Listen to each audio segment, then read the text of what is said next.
But we'll get to that. But the important stuff is Mueller right now. And we have footage of Justin Amash apparently doubling down in front of cheering crowds of his own constituents, calling for impeachment. Robert Mueller today, I think, got up there and basically said in a very much more reserved way, hey, what more do you want out of me? I just gave you your impeachment indictments, charges. But let's go through these, a couple of these clips. We also have a clip, I think, that shows fairly conclusively that Bill Barr is just a liar. I mean, let's start with Robert Mueller saying that they did not make a determination that Donald Trump did not commit a crime. If they had, they would have said so. If we had confidence that the president clearly did not commit a crime, we would have said so. We did not, however, make a determination as to whether the president did commit a crime. The introduction to the volume 2 of our report explains that decision. It explains that under long-standing department policy, a president cannot be charged with a federal crime while he is in office. That is unconstitutional. Even if the charge is kept under seal and hidden from public view, that too is prohibited. The special counsel's office is part of the Department of Justice, and by regulation, it was bound by that department policy. Pause it. Okay. So, all right, take that away. So there you have it. This is not an exoneration for Donald Trump. I mean, he specifically came out and said that. We did not, if we had made a determination, if it was really clear that the president had not committed a crime, we would have said so. They did not determine that he made a crime, but what does he say immediately after that? The Department of Justice says we can't make that determination. It is impossible for us to make that determination.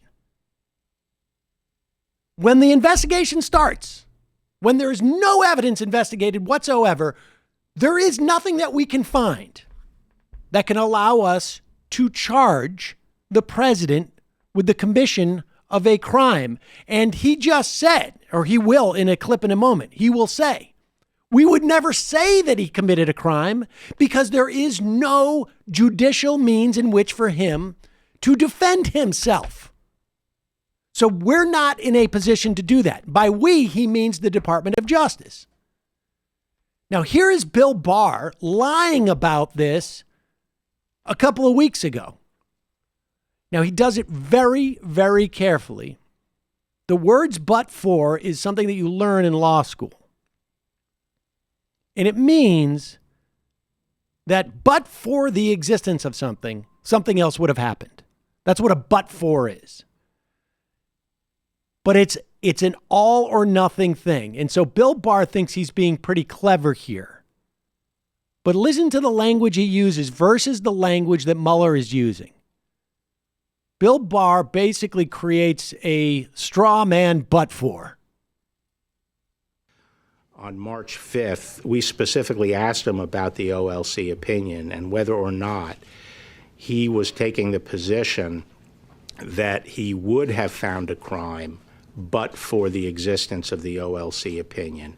And he made it very clear several times that that was not his position. He was not saying that but for the OLC opinion, he would have found a crime.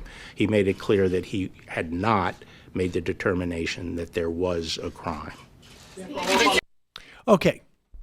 So he made it clear that there was, now that is true. He did not play that last line again. The number of double negatives that these guys using is very, very, I think, specific. Go ahead. And he made it very clear several times that that was not his position. He was not saying that but for the OLC opinion, he would have found a crime. He made it clear that he had not made the determination that there was a crime. Okay, so yes, he had made the determination that there was that there was not, that he had made the determination that there was not. So play it one more time. It really is tough to get your arms around this. But basically what Barr is saying is that the last sentence he says is true, but that's not necessarily a function of the sentence that precedes it. He was not saying that but for the OLC opinion, he would have found a crime. He made it clear that he had not made the determination that there was a crime. Yeah, because he couldn't ever make that determination. Exactly. And he wasn't saying that but for the OLC opinion, he would have found a crime, because that's not the order in which this goes. He wasn't looking for a crime because he could not look for a crime. Not the game he was playing. Not the game he was playing. And here he is, Mueller, making that point very clear today. Mueller has a written statement. He says he doesn't want to testify in front of Congress because his report speaks for itself. Reports don't speak, incidentally. You have to read them.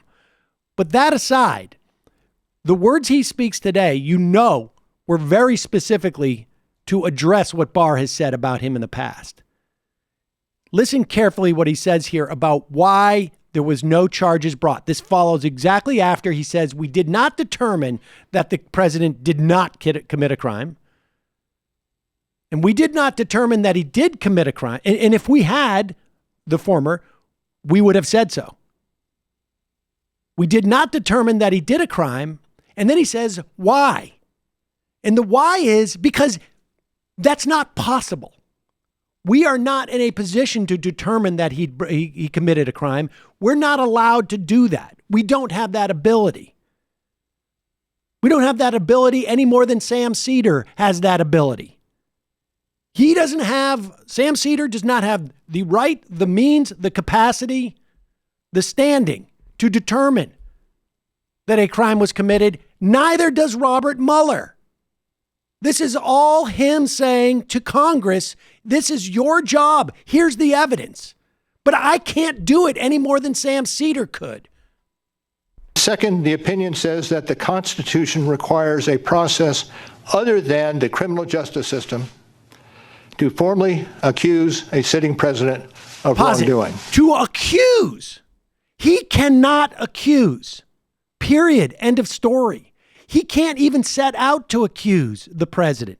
Period. End of story. He is on a fact-finding mission and is supposed to give that information to Congress. Continue. Sitting president of wrongdoing. And beyond department policy, we were guided by principles of fairness. It would be unfair to potentially accuse somebody of a crime when there can be no court resolution of the actual charge. So that was Justice Department policy.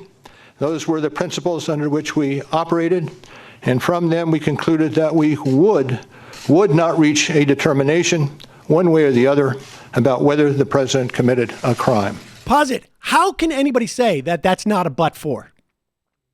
From those principles, that we cannot charge a sitting president with a crime, that there's a constitutional process and not a judiciary process for charging him with a crime, and basic fairness says that we could not accuse him of a crime.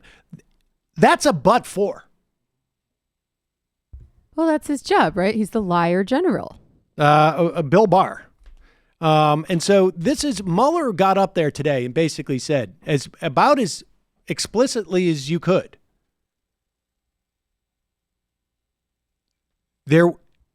Donald Trump could have shot somebody.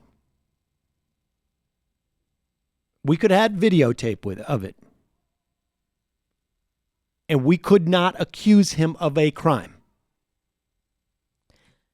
That is the bottom line. And he is saying to Congress, we found the videotape. We got the testimony from the people in the room. It's your job to accuse him of a crime. And that's what we witnessed today. Can I ask a potentially dumb question? How did the OLC come to the opinion that you can't indict the president? Because that just seems super wrong to me. Well, that is, I mean, legal scholars would say that opinion is wrong, or some would, and we need to go to the Supreme Court and have this argument. The Supreme Court may or may not take it up. The Office of Legal Counsel is basically the Department of Justice's opinion wing. And they basically say that's our opinion. And we're going to operate under those auspices unless a court tells us otherwise. Very unlikely that a court would say otherwise because they don't want to get involved in that. And they say, look, there's a constitutional remedy for this. It is called impeachment. And that's the way that it was set up. But yeah, there's a lot of people who think that opinion is wrong. But this is where law and sort of practicality smack up against each other. And this is what, when they say about there's a constitutional crisis, these are the type of things that they're talking about.